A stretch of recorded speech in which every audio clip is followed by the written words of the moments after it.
Law school is not college. I forget who this is. I think it's Susan Estridge. I'm not 100% sure in law school. This is Will Ferrell from old school. This is how I would kind of taxonomize, for lack of a better word, the differences between college and law school. And, you know, these are generalizations, but I find that these are directionally correct. College mostly, especially in I think arts and humanities and social sciences, are more about passive learning and the accumulation of knowledge. Law school, in order to be successful, it is about active learning and the accumulation of both knowledge and concrete skills. In college, you've got 4 years and you've got time to recover from a bad first semester. You really will be judged on how well you do in college overall.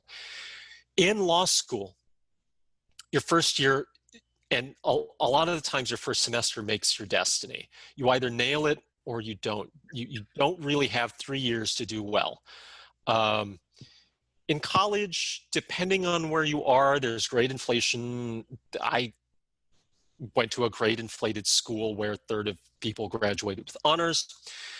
In law school, whether they give out A's or high passes, there are schools, a lot of the big ones that have gotten done away with straight letter grades, Harvard most notably recently, but for many years, Berkeley and Yale, definitely first year.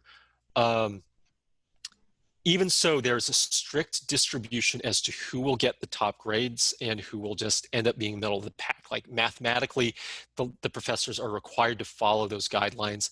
Top 5 to 10% get A's or A minuses, it depends. And it's kind of a range, maybe down to the top 15% in any given class to get an A minus. But a flat A is 5 to 7% of the class most of the time. In college, you do the work and you do it well, and you generally will do well. You'll get A's. In law school, there are honestly, a million heartbreak stories where people will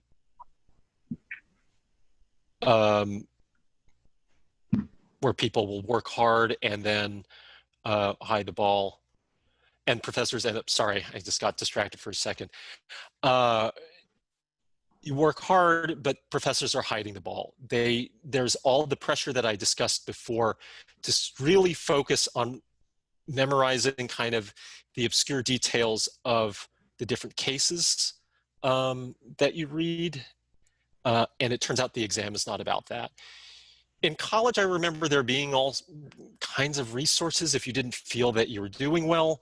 I still don't think college, a lot of the great colleges are still that great about mental health their students. But I remember there actually being academic resources in college and law school. It was totally unclear to me where I would go. Thanks for tuning into the show. Please subscribe if you haven't done so already to be notified of new episodes as I release them. And feel free to reach out if you need anything at all as you move forward with your prep. I'm happy to help however I can. In the meantime, I wish you all the best and take care.